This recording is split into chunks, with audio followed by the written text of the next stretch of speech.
We're glad that you've joined us tonight. We're really excited to have Eleanor with us. We wish it was in person, but we're glad that you joined us in the strange virtual world for us to enjoy you and your work. So we're going to get started in just a minute. I'm going to introduce Eleanor, but first I want to talk about this lecture series. So I want to welcome you all to the Freund Family Design Lecture Series. Natalie Edison Freund was an art supporter and a community volunteer who was deeply committed to the Washington University arts community and the St. Louis community. Natalie and her husband, Henry Freund, funded the Freund Fellowship Program, a collaboration between the university and the St. Louis Art Museum. And Natalie attended Washington University and was a long-term member of the Sam Fox School National Council. Her son, Michael, is also a member of the National Council and is actively involved with the Freund Fellowship Program. So we want to thank the members of the Freund family who sponsored this annual lecture. And so we're excited that Eleanor Davis is our Freund Lecture Series speaker tonight. So Eleanor Davis has done just about everything you can do in the world of illustration. She's a cartoonist, an illustrator. She's an author and a writer of wonderful books like How to Be Happy, You and a Bike and a Road, and The Hard Tomorrow, just recently released. But not only that, she is a gifted and talented editorial illustrator. She's won gold and silver medals from the Society of Illustrators. She's an Eisner nominee, an Ignatz Award winner, and also a mother, very important. So we're glad to have her. So welcome, and please enjoy her work. Okay, it's over to you, Eleanor. Whoop, you have to unmute. Rookie mistake. All right, there I am. Can you hear me now? Awesome. Cool. Well, thank you so much, John. I'm so honored to be here at the Sam Fox School as a Freund visiting artist. And I really want to thank John Hendricks, who just spoke, and Taylor Dow, as well as Melissa Whitman and Richard Veman for walking me through the whole remote lecturing thing and for having me. So my name is Eleanor. I am a cartoonist and illustrator in somewhat equal parts. John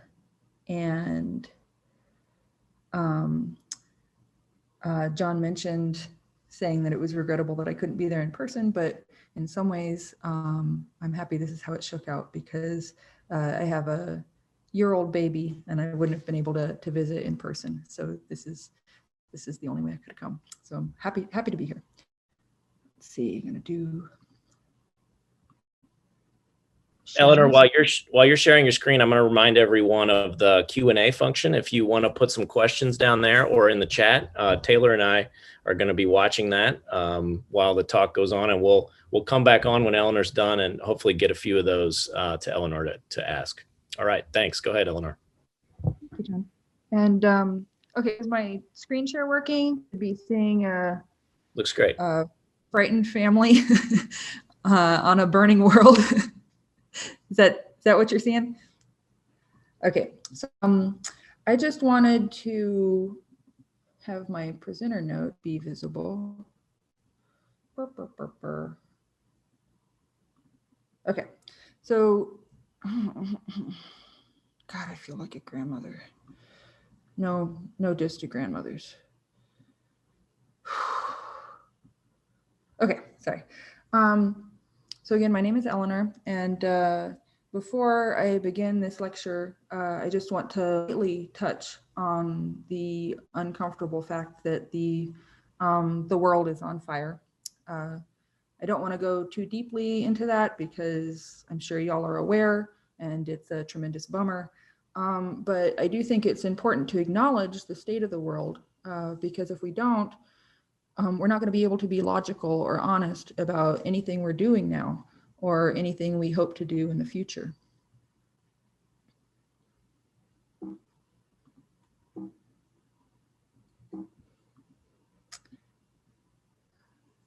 So we're living through rising fascism and hate and global economic collapse, the slow motion overthrow of democracy by the world's most powerful, and an unthinkable environmental crisis.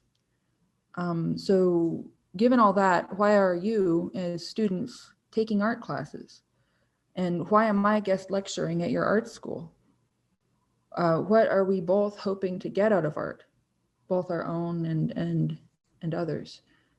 What are our artistic and career goals? What is it that we can hope for? How is it even possible to formulate goals on the brink of an unknowable future? So how can we prepare? Is there any way to guess what will be useful in tackling whatever awaits us? Should we be hoarding 50-pound bags of dried beans? Or maybe it would be more useful to have fluency in Adobe products. Maybe we should all be learning Taekwondo or buying water purification systems. I recently just purchased an iPad. I'm hoping that will help. Some of you might be exploring the potentials of TikTok. But I know that I don't know what it is that is going to be useful to us going forward. And I'm pretty sure that nobody does. So the thing that's bringing us together right now today is that we all love art, whatever that is. And I'm guessing that no matter what the future holds, we're all going to want to continue making art. So let's talk about how we can do that as best we can. So first, I want to talk a little bit about my work. I'm not sure how familiar y'all are with it, so I just want to give my bona fides and talk a little bit about my career arc so far. I think of myself primarily as a cartoonist, but I do make my living as an illustrator. I've been making comics and zines since I was a kid, and I majored in sequential art in college. So here are some of my books. So I started making mini comics when I was 14, and I made progressively more ambitious minis all throughout high school and college. When I was just a kid, I started out selling those to relatives and to friends. Then I started selling them at comic shops and at small press conventions. So this is one of the minis I made in college. It's called The Beast Mother. It had a screen printed wraparound cover, and I had to kind of hide the Xerox machine with my body when I was copying at Kinko's because it was filled with pretty intense nudity. So I did this comic in my senior year, and I mailed a bunch of my minis to different artists and publishers that I admired. And Gary Groth, the publisher of one of the folks at Fantagraphics, one of the editors at Fantagraphics, liked my stuff and invited me to contribute to their quarterly anthology, Mome. So I made more connections going to comics conventions, and right out of college, I was lucky enough to get or unlucky enough, is depending on how you look at it, 2-book deal for a kids graphic novel series called The Secret Science Alliance and the Copycat Crook. Written and penciled by me. My husband, Drew Wine, did the inks. So I'm still very proud of this book, but the art is extremely detailed, and it's drawn in a really slick, polished style that I'm not actually at all good at, unfortunately. It also didn't pay very much. So working on book 1, I burnt out, and I was miserable. I couldn't work fast enough, and I wasn't making enough to live on. So I decided to quit. I decided to quit trying to make it as a commercial artist. I broke my contract for a second in the series, and which is not something I did likely. It was a really difficult decision. And I got a job at my local co-op, working with small farmers and kind of being nice to people full time, which really helped my mental health. And I spent the next year just making art that I wanted to do. That involved a lot of collaborations. I joined a puppetry troupe. I painted graffiti under railway bridges, and I did a fine art show with my friend Catherine Guillen to name just a few of the things I spent my time doing. And I could feel the well refilling doing this art just for myself. So this is a series, part of a series that I did with my friend Catherine Guillen. She painted the landscapes and I filled in the figures. So I had been posting, this is kind of early days for the internet, at least very early days for social media. And I'd been posting my stuff on LiveJournal and Blogspot, and an art director at the New York Times, her name's Aviva Mikolov, and I'll be grateful to her forever, saw some of it and took a chance on me. So this was kind of my breakout piece that she art directed. It was my first piece for the New York Times for an article on spring allergies. And after this job, I started getting more offers and opportunities, and I got my shit together and made a proper website. And a few years later, I was able to start doing illustration full time, this time in a much more healthy way. So 4 years after getting burnt out on my kids' graphic novel, I finally put out another book. This one is a collection of my more personal short comics called How to Be Happy. So here's a page from one of the stories called No Tears, No Sorrow. It's about people suffering from emotional blocks, attending a New Agey workshop to learn how to cry. So in the first workshop, the first panel, the workshop facilitator says, "Now, Jennifer, tell us how long it's been since you've cried." And she says, I don't know. Since college, 10 years. I'm seeing some nods. Who here hasn't cried in over 10 years? Well, congratulations. By coming here, you've taken the first step towards letting tears, sorrow, and, yes, joy back into your lives. We are all going to cry tonight.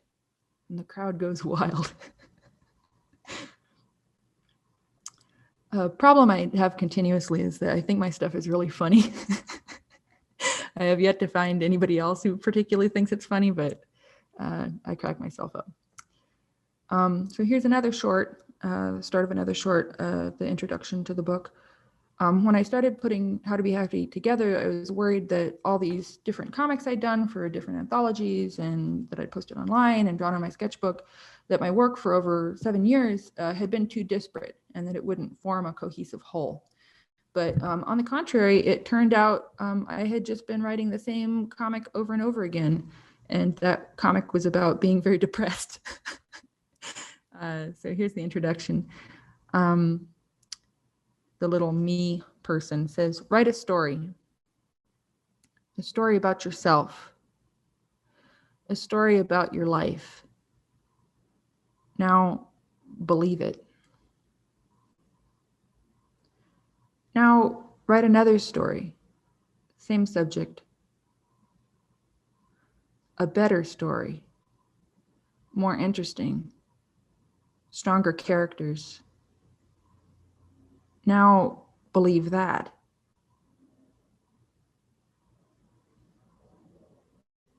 Writing.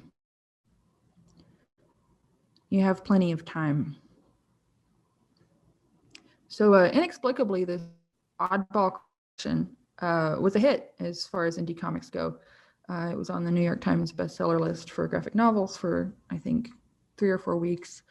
And it did pretty well. I think primarily that was because of the clickbait title.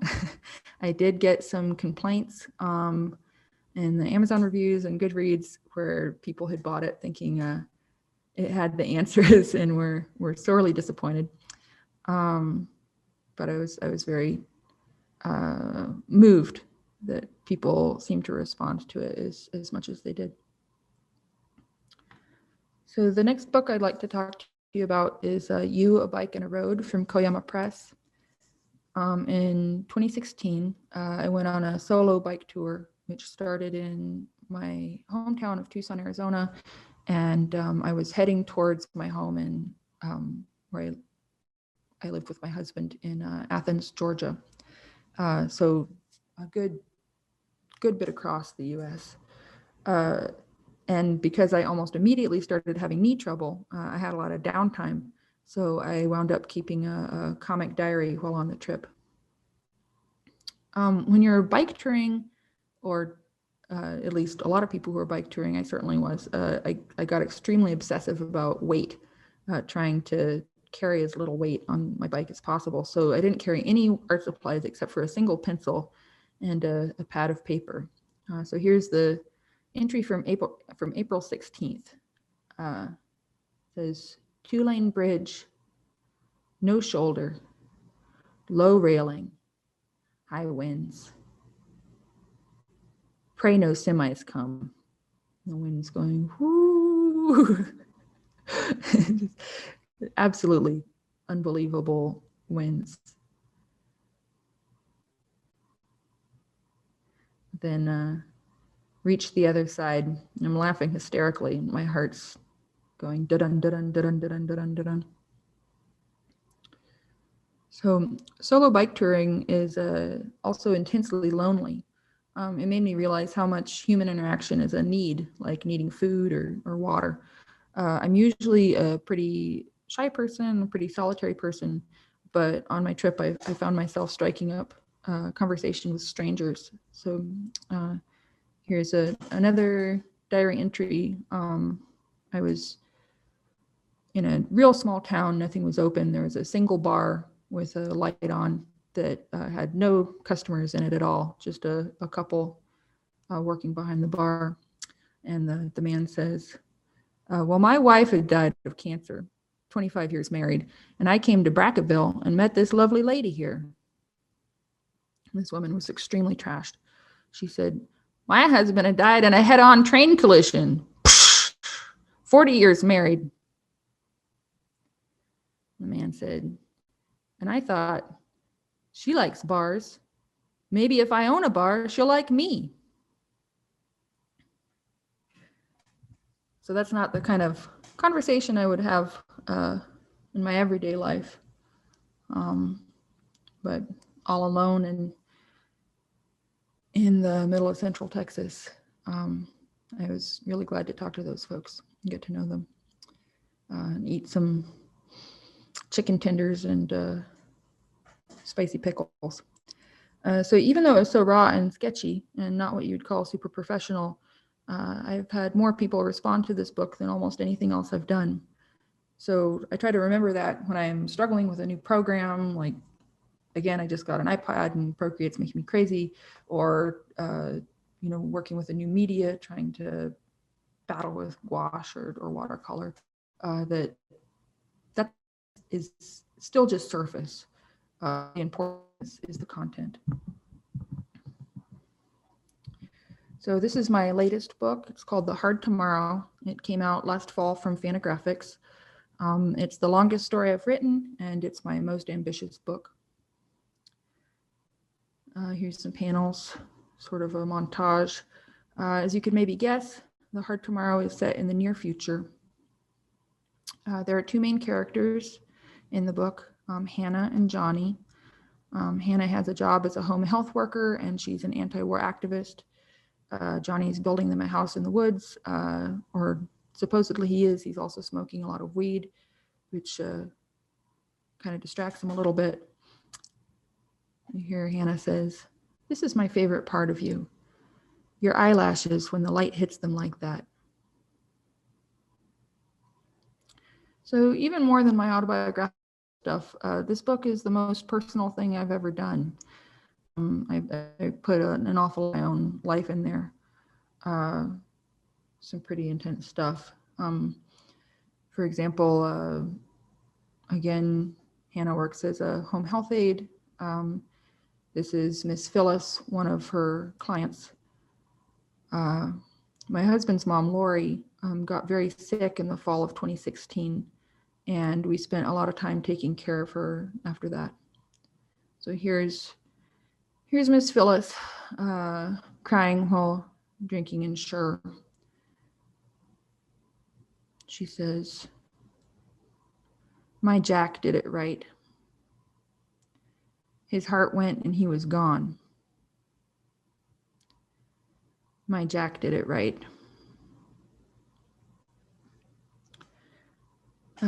So here's Hannah and her best friend Gabby driving around and stopping to hunt wild mushrooms.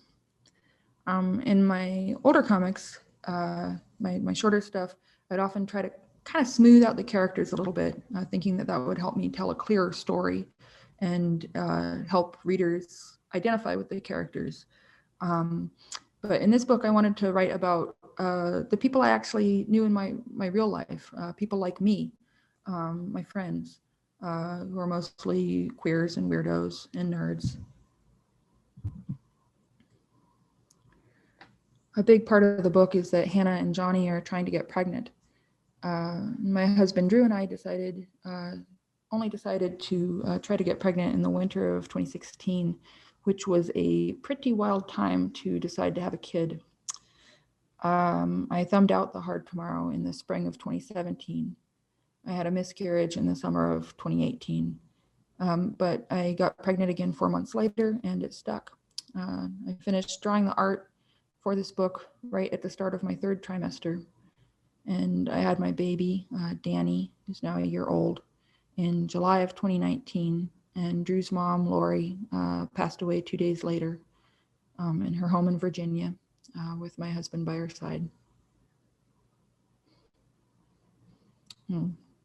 Here, Gabby and Hannah are having a fight, and Gabby says, "Why would anyone want to have a kid right now?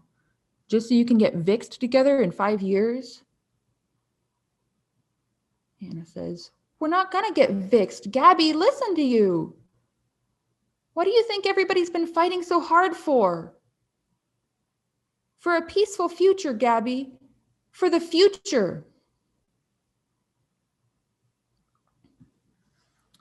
Okay, so here's some, that's a little bit about my comics. And I'm going to talk a little bit about my illustration work. I do try to juggle both, often unsuccessfully. I've mostly done editorial illustration, although I've also done some concert posters and ad work. And right now I'm working on a picture book for kids. So here's a recent series about the pandemic that I did for the comics anthology, The Nib.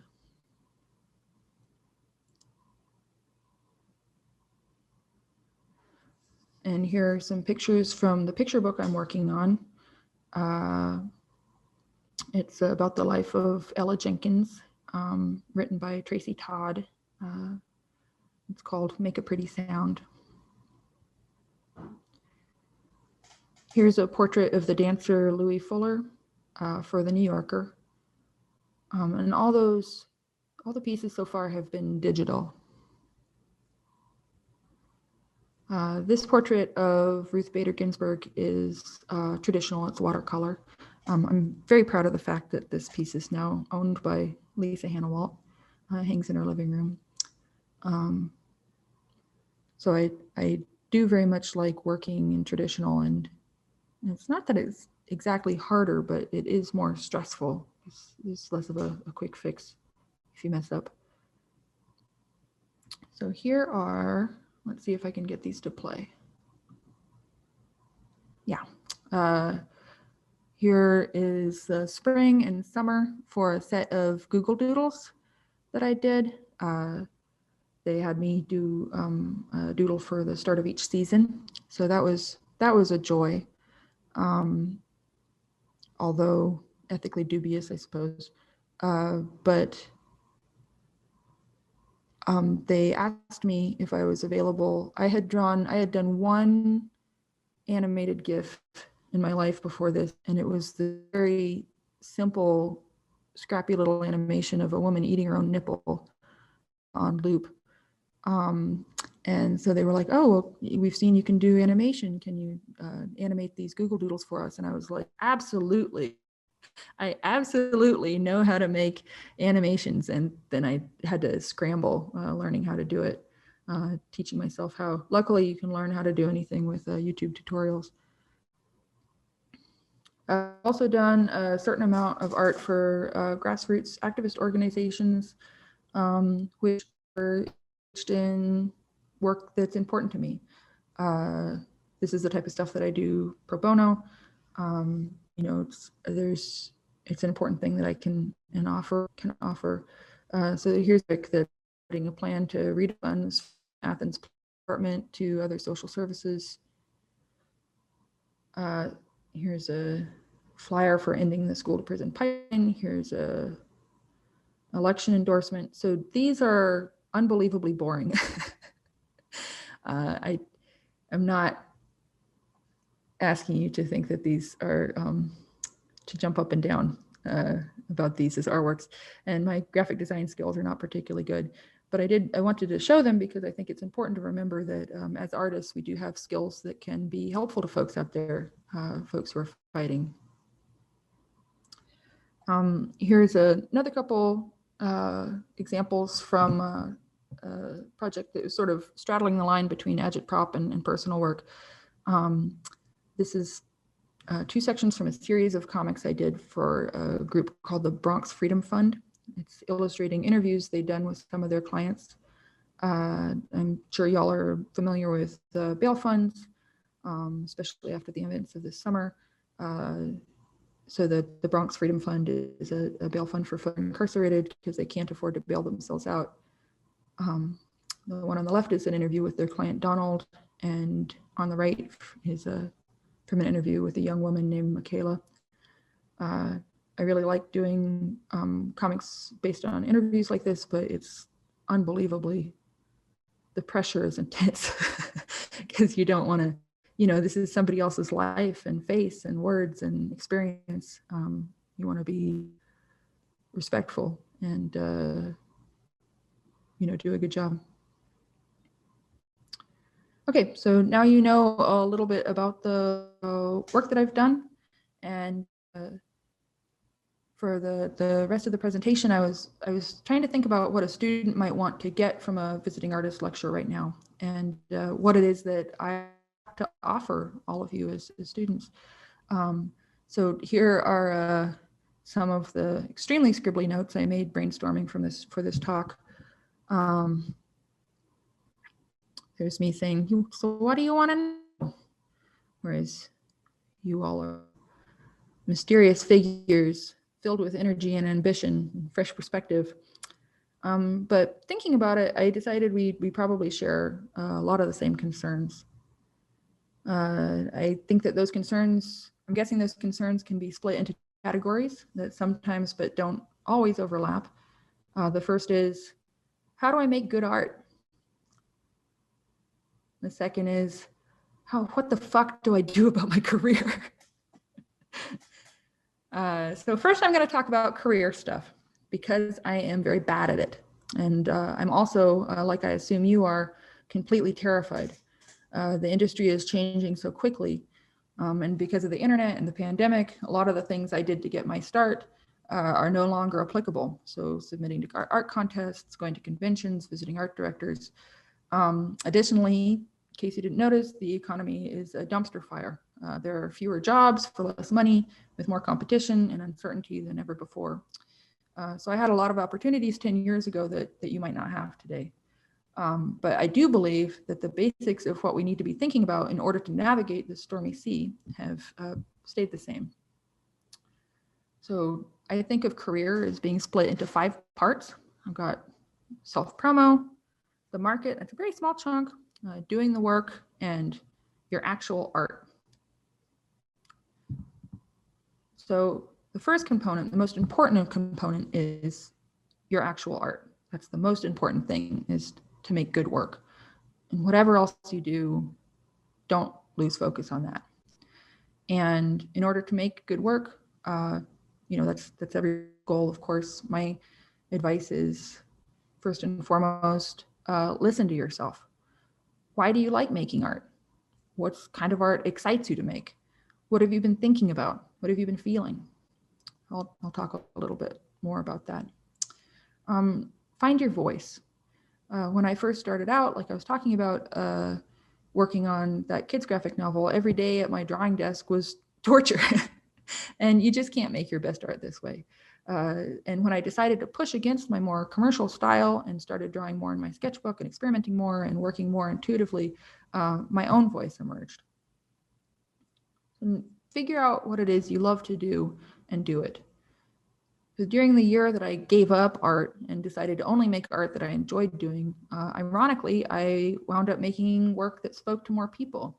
And that was what wound up jumpstarting my career. So always remember, like, even if it doesn't pay anything or fit in a portfolio, personal work can help you grow and make connections and eventually get professional work. So keep up that virtuous circle. I do want to do a little footnote that this does not mean working for exposure, quote unquote. Don't let somebody pull that over on you. I hope that you know this already. Only work for free if you want to, and if the person you're doing it for is righteous and also broke. Self-promotion. So the most important thing, of course, is the art. But if people don't see your art, they cannot hire or publish you. I still think the most important thing is make a website. I might be a grandma, that might be passe, but I do think it's really important to have a place that's yours, professional, curated, all your best work. I have a WordPress. You can do Squarespace or whatever. It's a hassle, but it's not that hard or expensive. Use social media as much as you can, but don't let it ruin your life and your brain. So Twitter was especially important to me starting out, but now it makes me feel like I'm going to throw up. Social media is an amazing and invaluable tool, but bleach is also an amazing and invaluable tool, and we still shouldn't drink it. So use social media, don't let it use you. Figure out who might like your stuff, who will also give you money or publish your work and or otherwise help your career. So social media is great for trying to reach as many people as possible, but it's also a good idea to kind of zoom in on who your ideal audience might be. So art directors, publishers, gallery owners, other artists, showrunners, agents, make sure they see your shit. Email them, send them a zine. If they have a cockapoo and they're really into cockapoos, adopt a cockapoo yourself and then comment on their Instagram about how isn't it wild that you both have cockapoos and aren't cockapoos the best? And also check out my portfolio. And it's helpful if you're filled with an unhealthy burning desire to prove yourself. Love, revenge, the classics. I don't think that that's healthy, but I do think it's helpful for doing the particularly grueling work that self-promotion often involves. The market. So don't think about it too hard, but do think about it a little bit. Work smart. If your thing is drawing big-titted wolf people, those pictures will probably not be easy to pitch to the New Yorker, at least not yet. Let's give it another 5 years. But there are lots of other folks who would really, really like to pay you money for your big-titted wolf people. So find them. Don't bend yourself to the market. Find a spot for what you love to do within it. If you try to make work that you don't like because you think other people will like it, it will be garbage and you will be miserable. So don't waste your time. That said, it's probably a good idea to learn how to make animated GIFs. I feel like that's more and more important these days, and it's not that hard. Just, again, YouTube, it's amazing. You can watch a tutorial from a 12-year-old and learn everything you need to know. And maybe consider going into animation. I sure know a lot of people working in animation right now, more folks than have more traditional illustration jobs. And your guess is really as good as mine is where the industry is going next. Okay, so I don't know how much of this stuff has already been covered. I'm just sort of going over the things that I think are the most important, stuff that I would have liked to have heard when I was starting out. So doing the work, this is way more important than the market. just as important as self-promotion. I just want to quickly cover best practices. Make sure to answer your emails quickly. Don't blow deadlines. Don't make excuses. Be flexible and easy to work with. Da, da, da, da, da, da. You should know this, but it's all really hard. So don't shortchange yourself on these skills. Learn to work as quickly as you can. The quicker you work, the more you'll be able to get paid per hour. A new thing that has been happening more and more over the last several years is I advise you, I don't know if you're doing this for school assignments yet, but get used to making each piece you do work in like 3 or 4 different formats. An art director will say, I'm hiring you to do a 3x illustration. Oh, by the way, it also has to work at 2x9 and also at 5x3. Also, we need it in both color and black and white. Also, it needs to work as a multi-slide Instagram post. And can you sprinkle in some animation in there? Just a little bit. So this is garbage. I wish it wasn't like this, but unfortunately, it just seems to be the way things are these days. Finally, I think it's a good idea to do a lot of sketches. Send as many as you can, and then send the art director your best 3 or 4. Not to psychoanalyze too much, but art directors like feeling in control and getting lots of options. I find that it soothes them. So generally, the fewer sketches I send, the more kind of like micromanagey and uptight the art director gets. And don't send a sketch that you don't want to have to take to final, because they will inevitably pick your least favorite one. Okay, additional things we need to consider when it comes to career. Money. So money is also, unfortunately, part of doing the work. It's stressful and painful and scary and the worst, but it's also unavoidable. First thing is, don't undercut your peers if you can possibly help it. Be part of your community, talk to your friends, support each other in asking for good terms. Don't get trapped, especially when doing ad work. If a client is a huge multinational, they can afford to pay you decent money. If you are making them money, you deserve to get a cut. So ask for a lot more for ad work than you would for other jobs. They'll try to get away with paying you the same as editorial, and it's don't fall for it. Avoid work for hire. If they want work for hire, aka total buyout, ask for a lot of cash, a huge amount of cash, and either they'll give you that amount or they'll give you better terms. Make yourself a boilerplate contract. Don't forget what you're worth. And something I really think that needs to be talked about more is if you don't come from a wealthy family, and if you have student loans and bills that are piling up, don't beat yourself up if other people inexplicably seem to have it easier than you do. They probably do, and it's unjust. I inherited some money from my grandparents when I was young, and that money let me focus on my work during school and directly afterward when I was getting established. And it currently allows me to pursue this really uncertain career with less fear of the future than many other illustrators have to face.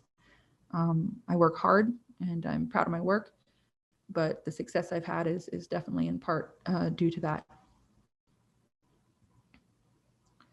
We really need to understand that American egalitarianism is not only a myth, it's a really toxic lie. So fight against what you've been taught. Don't blame yourself for blows that you take in an unjust system, especially if you're Black or a person of color, poor, Muslim, an immigrant, a woman, queer, trans, disabled. There are powerful forces that are actively trying to destroy you. They're trying to destroy you, and they'll try to trick you into blaming yourself for your own destruction. So don't be destroyed. Ethics. The world is hard. and it's going to get harder. We're going to be under increasing pressure to take whatever jobs we can get, even if they make the world worse still. I don't believe there's any way to live entirely ethically. I'm extremely suspicious of anyone who claims they figured it out. But I do believe we have to try, not just for others, but for ourselves. I believe when we act unethically, we hurt ourselves as artists. I think clear sight, open hearts, and commitment to truth is imperative in making good art. And we lose some of our ability to do those things when we go against our personal ethics. So think about what's important to you and what kind of jobs you might be uncomfortable taking if they become available. If you value environmental sustainability, would you take a job that greenwashes an environmentally destructive company? If you hate gentrification, would you accept a job from a big real estate developer or from Airbnb? Would you illustrate an editorial that is repugnant to you politically? I strongly recommend Michael DeForge's 12 new steps to design hell, which I've taken several of these examples from, and is beautifully illustrated. So pretty much everybody I know has taken jobs that they felt easy about and often later regretted. I know I have. I have plenty of those jobs under my belt, and it happens. It especially happens when you're starting out. Often you can feel that the benefits of taking a job to you outweigh the qualms you have about taking it. Again, everybody does that. But I believe that the more successful you are, the more comfortable you are, and the more privileged you are, the more obligation you have to turn down shitty jobs like these. Build up your community and your friends. Let art directors know about artists who haven't gotten a break or who you think deserve more attention. There's artists of color are criminally underrepresented in the illustration community.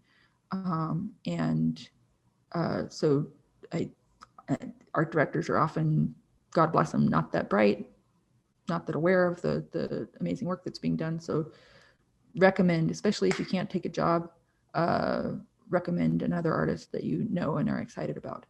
And remember, when you ask for better terms or more money, you're not just doing that for yourself. It's not a selfish thing. You're doing it for all of us. You're doing it for your peers. We need one another. Final thing about career is do not die. This is important. You have to refuse to allow your body and mind to be fed into the meat grinder of life. You need your body and your mind. You will die without them. More importantly, if you are dead, you will not make your best work. So don't get too turned off by the Instagram self-care machine. Listen to yourself. What do you need? Do you need to get a non-art job because living off of art is too stressful? Do you need to quit your non-art job because you aren't able to focus on your art? Do you need more time with your friends or less time with your friends? Do you need to be stricter with yourself or more easy on yourself? Do you need counseling? Do you need to let yourself smoke a cigarette occasionally, or do you need to give up on sugar? Do you need to sleep less or more? You're the only one who can answer these questions. Your happiness is important. This isn't an easy job. And even though it feels like a cliche at this point in 2020, you need to take care of yourself. Okay. Sorry about the super low resolution on this one. I pulled it off of an old blog. Let's get to the second question. How do we make good art? This is harder, but it's also less scary, but it's also more scary, and it's also more important. I'm assuming that this is the part of the job that all of us, at least at some point, actually liked. So here's some notes I took in preparation for this lecture. Pursue truth, whatever that means. Don't be a coward. Unwrap what hurts. push at what's blocked. Pursue what's banging around in your head and not leaving you alone.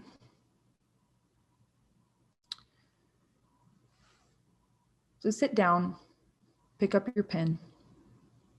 This is always step one, except when step one is to drink a glass of water or get out of the house and go on a walk, in which case do that first, come back, get back to the drawing board. So whatever is going on in your brain, if you're thinking about it too much, make art about it. If you're not able to think about it at all, make art about it. And art can just be a scribble. It can just be 2 words.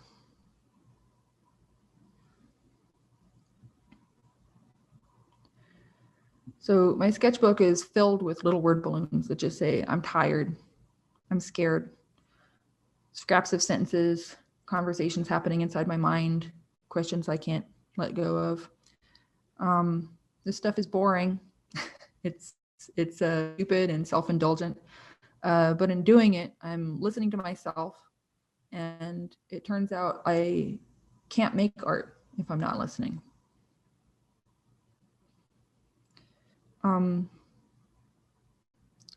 Little diagram of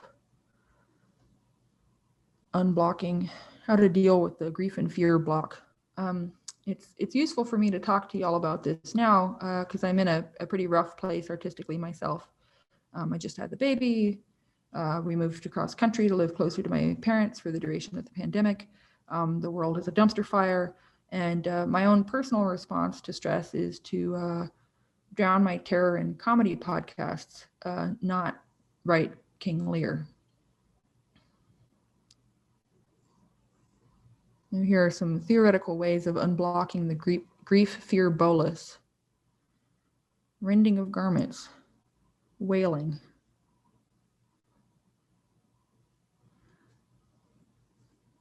So I draw these small inarticulate pictures and write little inarticulate sentences until bigger pictures and bigger ideas start to come out.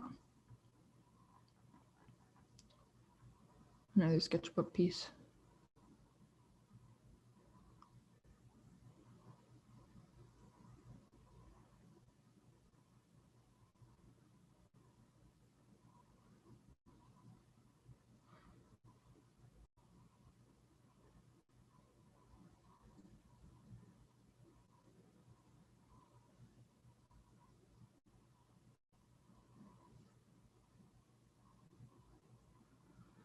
So sometimes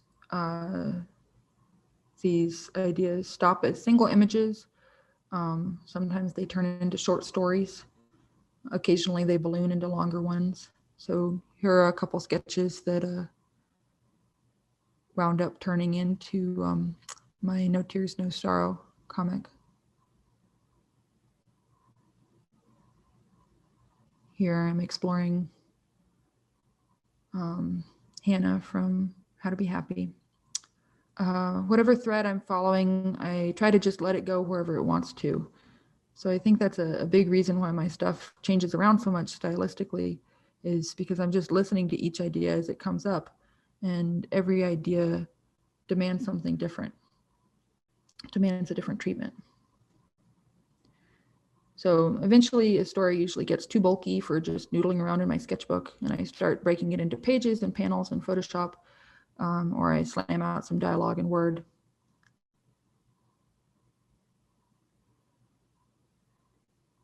I truly believe that listening to yourself in this way is the most important thing you can do in your art practice. And even if you never share what you make with anyone, it will enrich your life.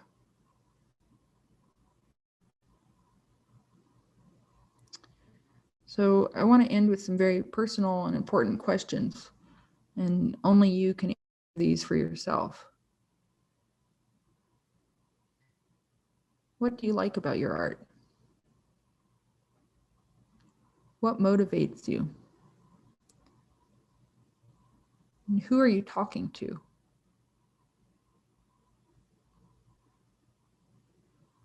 So here's me doing my standard thing with each piece, which is wildly flip-flopping between thinking that I'm a genius and a fraud. Of course, neither is true, somewhere in between those two extremes. So how can your art improve? What's working about it and what isn't? It's important to be able to be self-critical without that becoming self-hate and without it blocking you up or shutting you down. Are you bored? Do you feel like you're repeating yourself? What ideas and techniques and lines and shapes and colors excite you? And are you incorporating those into your work? Do you have someone you can show your art to whose opinion you trust and will be honest with you? I think it's good to be both very self-critical and very vain simultaneously. I don't think that you can grow without being self-critical, but you're not going to keep making art if your work doesn't please you.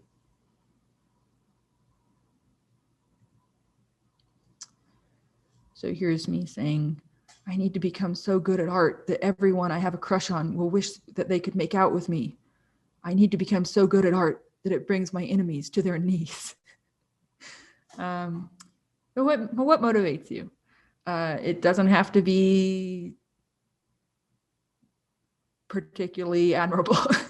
Do you flounder on your own but flourish when you're collaborating with others? Are you still in love with your ex and you want them to see that you're making incredible work and you don't miss them at all? Do you need deadlines? Do you like art direction? Do you want to change the world? Are you a compulsive oversharer? Figure out what situations result in your making art and put yourself in those situations. Finally, I think it's important for us to think about who are we talking to in our art? And this can be different for every piece. Are you talking to your partner or a friend, an enemy, society, your old high school principal, your past self, your future self? Why? What is it that you want them to know? What feelings and thoughts do you want them to have when they walk away from a piece or a story of yours? Or are you not making art for an audience at all? Do you just have something you need to get off your chest? Is making art like barfing for you, something that's compulsive and physical? That's also okay. So in conclusion, we're living in impossible, terrifying times. I don't know what our path forward will be. It's a struggle for me to keep my sights on a livable future. Art is in many ways a luxury. It's not food or shelter. It's not freedom from fear, but it's deeply human.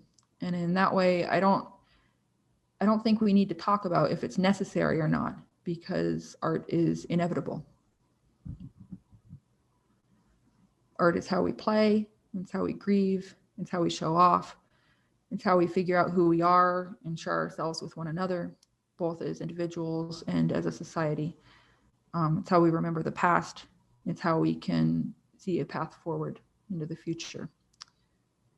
I hope, beyond hope, that art will be able to act as a glue or a gasoline, something that will help us facilitate change.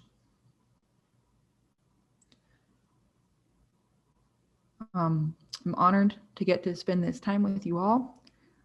Thank you for listening. Really awful moment. I'm happy that all share a strange thing with another.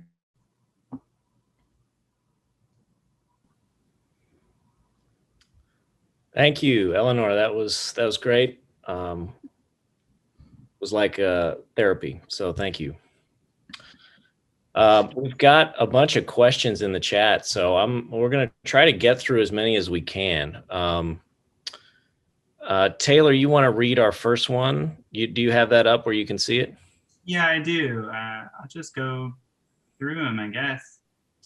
Yeah, let's start with Shreyas's question. Okay. Yeah.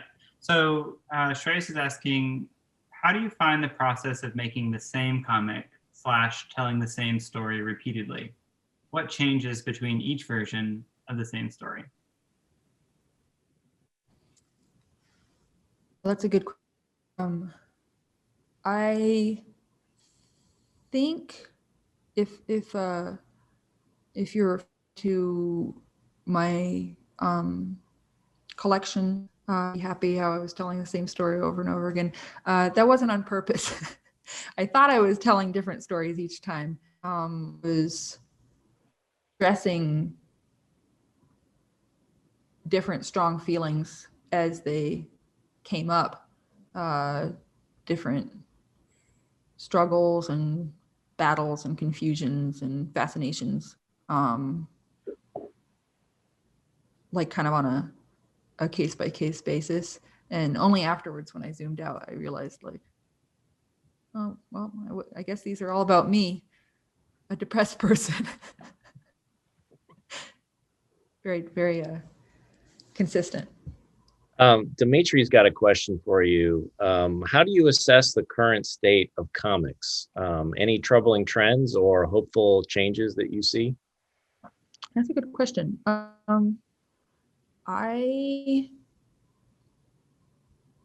mostly feel very excited about trends in comics. I don't think I'm keeping up as well as I wish I was. And because I don't try to do comics for money, the type of comics I do pay very little. I make my living off of illustration work. The conflicts around the industry, the big two, and actual marketable work that's not about people who are depressed is I'm less engaged with those conversations. But in general, like taking a few, like when I went to school, sequential art, I and one, and I was one of only, I was either the only woman in any of my comics classes or 2 or 3 in my freshman year. By my senior year, it was 50-50. There were far more. It was majority white back then, and the industry is getting more diverse, which is just a whole lot more being and experiences being shared. And just, honestly, the skills that young artists have these days are just through the roof compared to the draftsmanship of 90s. And we're more able to share our work than ever before online.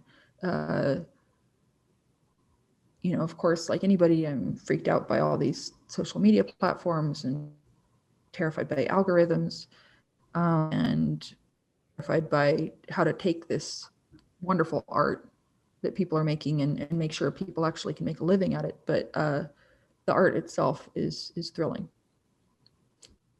Hope that's not too long of an answer. No, that's great. That's great. Stephen wants to know, he says, you recently bought an iPad. How have you been working? How had you been working previously? And what made you decide to adopt this new technology? I had been mostly working in Photoshop, a Wacom tablet. Previous to that, I had a Cintiq, but it jacked up my shoulder really bad. If you have a Cintiq and you're starting to notice having wrist or shoulder pains, like don't sleep on that. Consider changing your setup. So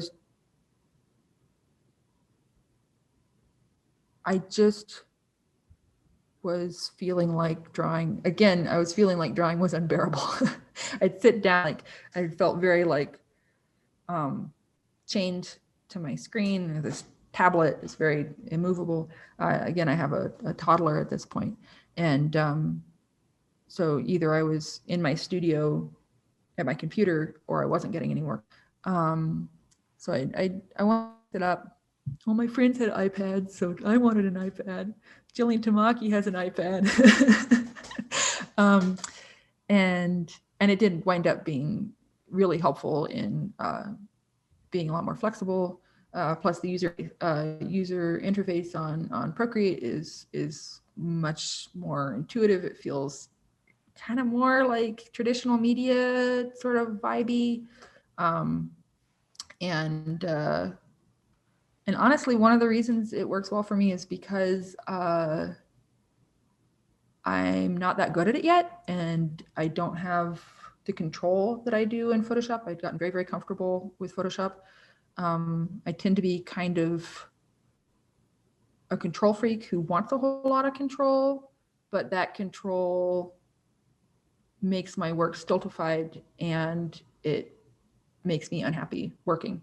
So constantly trying to get myself to do things that are out of my comfort zone is kind of key to keeping it fresh. Yeah. So. Well, we're all just waiting to see what Jillian Tamaki does and following her lead. So I think that's a fine model. Don't tell her I said that. I'm so embarrassed. It's embarrassing. Okay. This is from Noah. When you're approached by a client who is ethically dubious, how do you make that decision about whether or not to take the job? Oh God, just really, really hard. How much you need to do is, it's not something I've had to be, I haven't had to make too many hard calls. I did get a job offer from Airbnb a year or so back, and I was to be too busy to take it because I would have really tempted because it would have paid really well, and then my friends would have made fun of me or would have secretly judged me. So phew. And recently a hard choice was if y'all were keeping track of, I tweeted about this. I don't for people with me on Twitter, I'm probably repeating myself a lot, but last summer, the New York Times published an op-ed by Senator Tom Cotton calling for troops to put down the protests that were United States military to go into put down the protests that were happening across the country. And there was a mass folks, there's a tremendous number of people work at the Times, and all of them simultaneously said this is not right. It's dangerous. It puts Black people especially in danger. And a lot of people walked out, refused to I think all of the folks doing the tech walked out for a day. And I had a couple of large jobs for them in a for the of leisure about the pandemic. A comic that I did with my friend Eric Kaplan, also about the pandemic. And I realized I didn't want to have my byline in the paper until the situation was resolved. So I talked individually with my art directors. Usually art directors are great people, and they understood how complicated the situation was. But it was really scary because that's a really important client for me. I love working for them. It's one of my favorite jobs to do when I get a job for the New York Times. I didn't want, so whew, thank goodness. editor who is responsible for publishing that op wound up stepping down. The outrage that was sort of universal from all looking at the Times.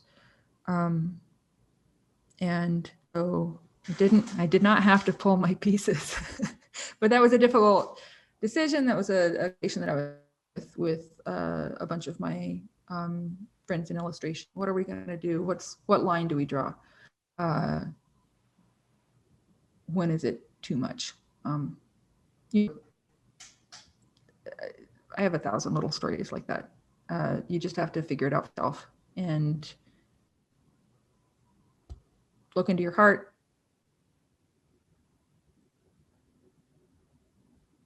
Look at your bank balance. Do the math. It's hard. Thanks. Yeah, heart math and money math. Yeah. Brett wants to know, or Brett says, thanks so much for talking about your work and experiences. I noticed you're great at verbally narrating your own comics, which I myself will add is not something everyone is good at. It's really tricky. And give distinct voices to characters. When you're working or concepting characters, do you often have a particular voice in mind for them, or does that come later? Huh. That's a very good question. I don't think I considered it. I don't think I thought very hard about my characters' voices until literally this afternoon. I've never really done a reading of comics in this way before, except for like some of my little kids stuff way back in the day. So I was just trying to have fun with it, I guess. Kaylin has a question. Do you recommend for those of us starting out in graphic design and other art forms to post our art on Instagram, DeviantArt, or on different types of social media if we can't make a website? I mean, yeah, you should post it wherever. I don't think there is any, I'm speaking too soon. I'm sure there are disadvantages. I know there's some creepy stuff about ownership, how much different social media platforms claim to have right to your work if you post it on their platform. But mostly I think that the more you can share your work, the better. The only disadvantage to me is psychic, like if it stresses you out, or if you get trolled a lot and it's no fun, or if you find yourself feeling pressure to make your work one way or another to satisfy a certain platform, because you get more likes or more clicks. So like those are the dangers. A lot of people are on Twitter and Instagram all the time and they feel great. I do not feel great when I'm on social media that much. So do whatever feels good to you. But I would try very hard to make a website. It's really a lot easier to, like when I recommend younger artists to art directors all the time, it is a lot more professional if I can send a link to a website rather than Instagram. Having a website means you're serious. You kind of have best practices like on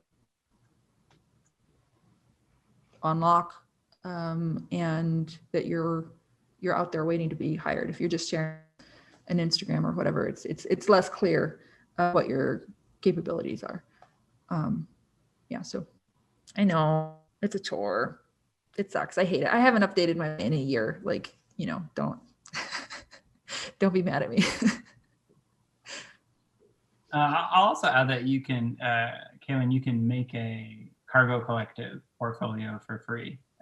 So you apply, but they give it to everyone. So there are a lot of good options for having a web presence that's a little bit more curated and a little bit more professional than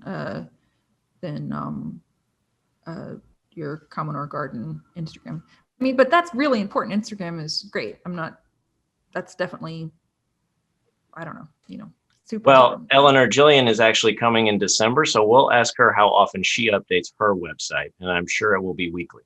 So I'll let you know. On the hour, a new masterpiece. We got a question from Haley. Haley says, "You are hilarious.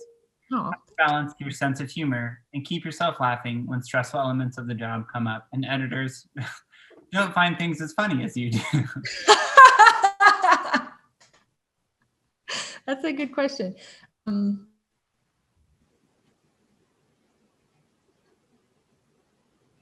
Oh boy. Yeah. Yeah, I guess that I really split my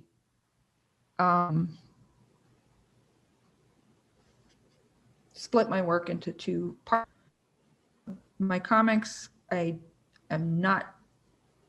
don't do well with getting edited. Those are for me, they're personal. I have specific people that I run my work by. My husband always is great at giving feedback. He's very generous in that way. He's also an artist, so we that's something that we can do for one another. I don't super like being edited with comics.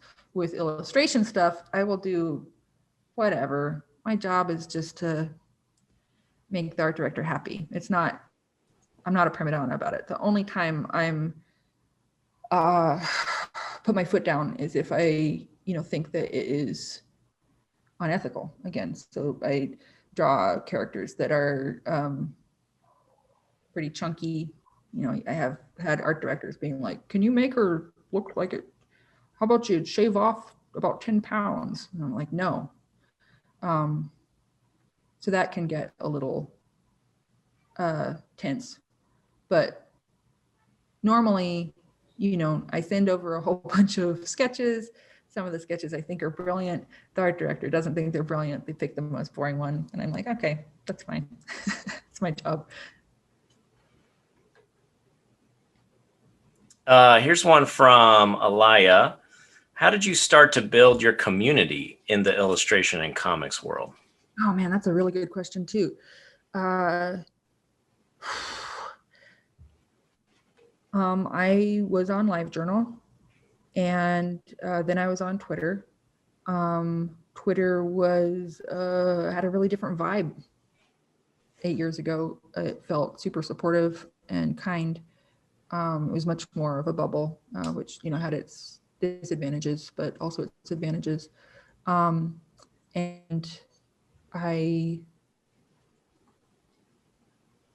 it just felt so easy at the time. It's baffling looking back on it. But these artists that I admired, Hannah Walt, Jillian,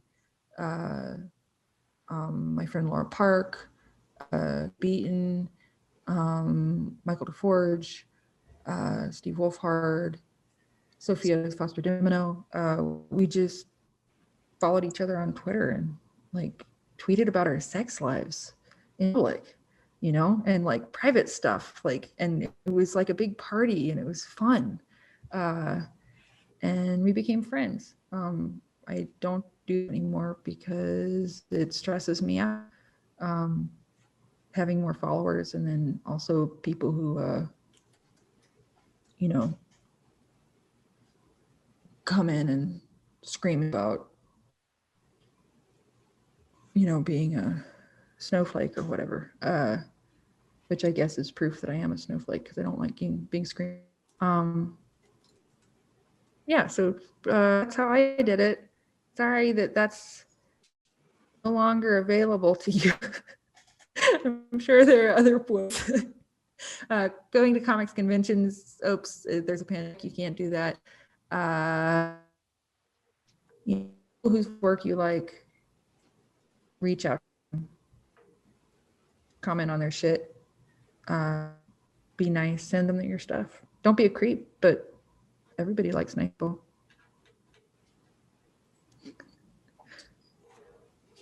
We've got one more from Lydia, which is a question and another compliment. Lydia, questions and compliments. Thank you so much. How might you describe your approach to parenting while balancing an incredibly creative, and then all caps, job?